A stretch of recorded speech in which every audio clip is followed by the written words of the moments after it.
नमस्कार, मेरा नाम है सोना निरंजन और मैं आज फिर आपके साथ एक बार हाज़िर हूँ एक नई जानकारी के साथ।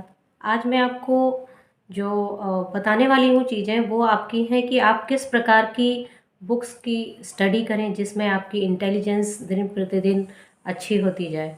ज़रूरी नहीं है कि हम सिर्फ़ विद्यार्थी हैं स्कूल के या हम कोई सब्जेक्टिव पढ़ाई करें तभी हम बहुत अच्छे हो सकते हैं। आप एक आदत बनाएँ कि जो आपकी इंटेलिजेंस है वह हमेशा आपका साथ देती रहे। जब भी आप किसी परिस्थिति में हैं तो आपके साथ में सोचने समझने की उचित स्थिति बनी रहे। तो चलिए आज हम बात करते हैं कि हमको करना क्या है अपनी इंटेलिजेंस को बरकरार रखने के लिए। जैसा कि पंचम भाव आप सभी जानते हैं कि हमारी इंटेलिजेंस का होता है, जो कि हमारी इंटेलिजेंस को गवर्न करता है।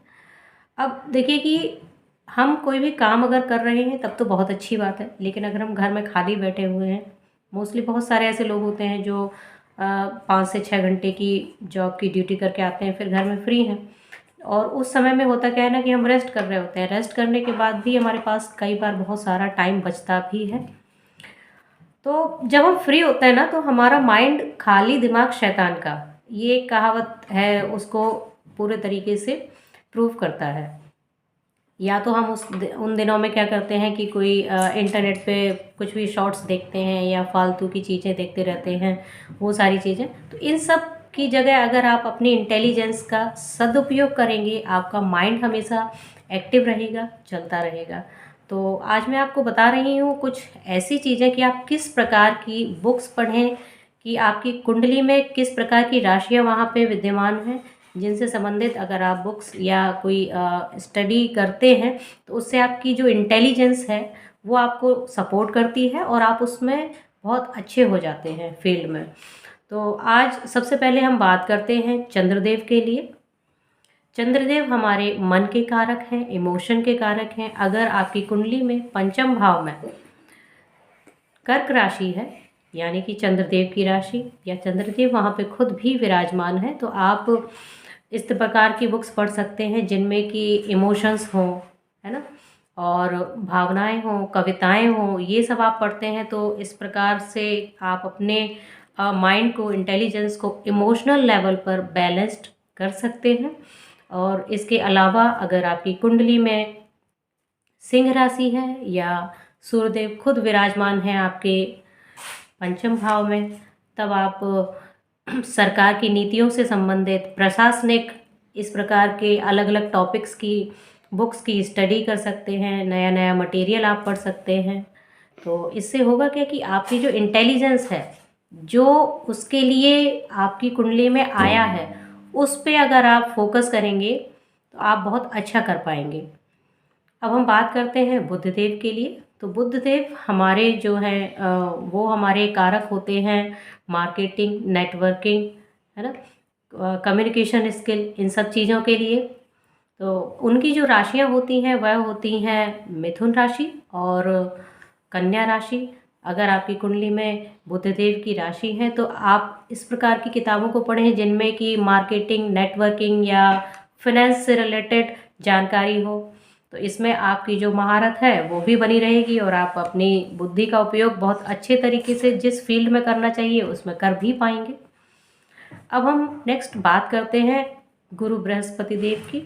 तो गुरु बृहस्पति देव की दो राशियां होती हैं, या तो कुंडली में आपके खुद बृहस्पति देव पंचम भाव में हो या धनु राशि या फिर मीन राशि है, तब आप फिर स्पिरिचुअल बुक्स को पढ़ सकते हैं, धार्मिक किताबों को आप पढ़ सकते हैं और आप अच्छे अच्छे नॉवेल्स हैं उनकी रीडिंग कर सकते हैं। तो उससे जो आपकी इंटेलिजेंस है वो आपकी फील्ड में भी अच्छी हो जाएगी। और इसके अलावा अब हम बात करते हैं शुक्रदेव के लिए। तो शुक्रदेव की जो राशियां होती हैं वह है वृषभ राशि और तुला राशि। पंचम भाव में अगर वृषभ राशि या तुला राशि आपकी पड़ रही है या फिर शुक्रदेव खुद पंचम भाव में विराजमान है, तब आप फैशन डिज़ाइनिंग से रिलेटेड नए नए होम डेकोरेशन आइडियाज़ हैं या कोई क्रिएटिविटी से रिलेटेड चीज़ों को सर्च कर सकते हैं, उनकी स्टडी कर सकते हैं। तो उसमें आप बहुत अच्छे हो जाते हैं और आपका माइंड जब उस चीज़ को, जिसको वो चाहता है वो पाता है, तो वो जो एक कहावत है ना, खाली दिमाग शैतान वाली, वो यहाँ कहीं ना कहीं फेल होने लगती है। चलिए, तो हम आगे बात करते हैं मंगल देव के लिए। मंगल देव की 2 राशियां होती हैं। एक राशि उनकी जो है वो है मेष राशि और दूसरी है वृश्चिक राशि। दोनों ही अग्नि तत्व की राशियां हैं। तो आप अपनी नॉलेज बढ़ाने के लिए, इंटेलिजेंस को और अच्छा करने के लिए, माइंड को ब्रश अप करने के लिए आप इस प्रकार की बुक्स को पढ़ सकते हैं, जिनमें कि आप युद्ध नीति है हमारी, विदेश में हमारी क्या क्या ऐसी पराक्रम की नीतियां हैं, उनसे संबंधित आप चीज़ों को पढ़ सकते हैं। खेल से संबंधित आप चीज़ों को पढ़ सकते हैं।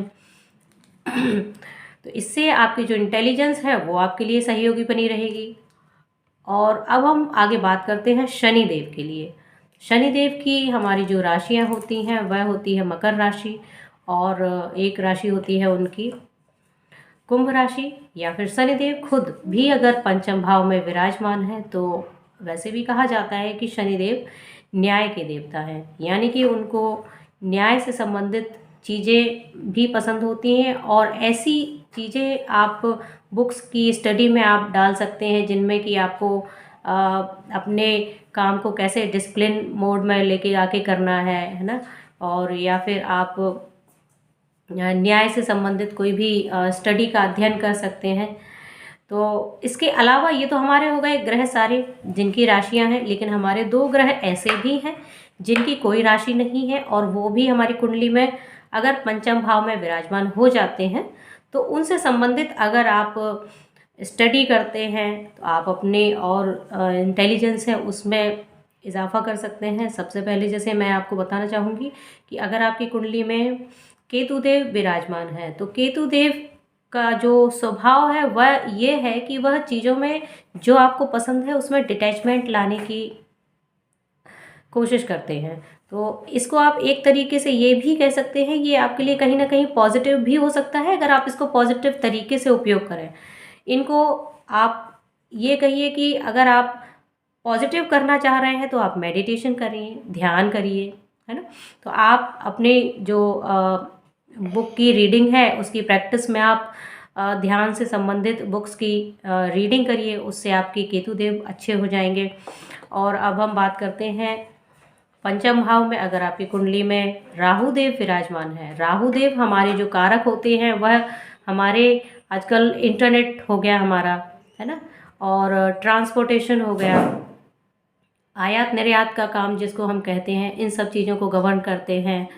तो आप ऐसी जानकारी अपने लिए ऐड ऑन कर सकते हैं लाइफ में, जिनमें कि आपको इंटेलिजेंस, कंप्यूटर साइंस, इंजीनियरिंग, इन सब की फील्ड से रिलेटेड बुक्स की स्टडी करें, उनको समझें। तो आप अपने राहु देव को भी पॉजिटिव कर पाएंगे और आपकी जो इंटेलिजेंस है वो भी बरकरार बनी रहेगी।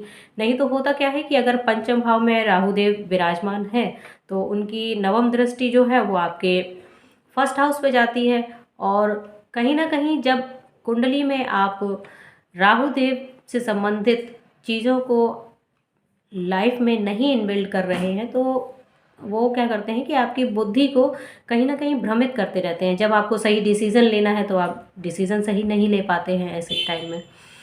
तो मैंने जो आपको जानकारी दी है वह आपके लिए हो सकता है कि कहीं ना कहीं होपफुल आपके लिए अच्छी रहेगी, और आशा करती हूँ आपको मेरी जानकारी पसंद आई होगी।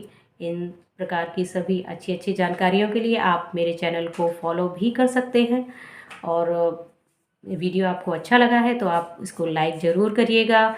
और जो लोग पढ़ने के शौकीन हैं, आपके दोस्त मित्र या आपके कोई रिलेटिव्स, तो आप मेरा वीडियो उनको शेयर भी कर सकते हैं।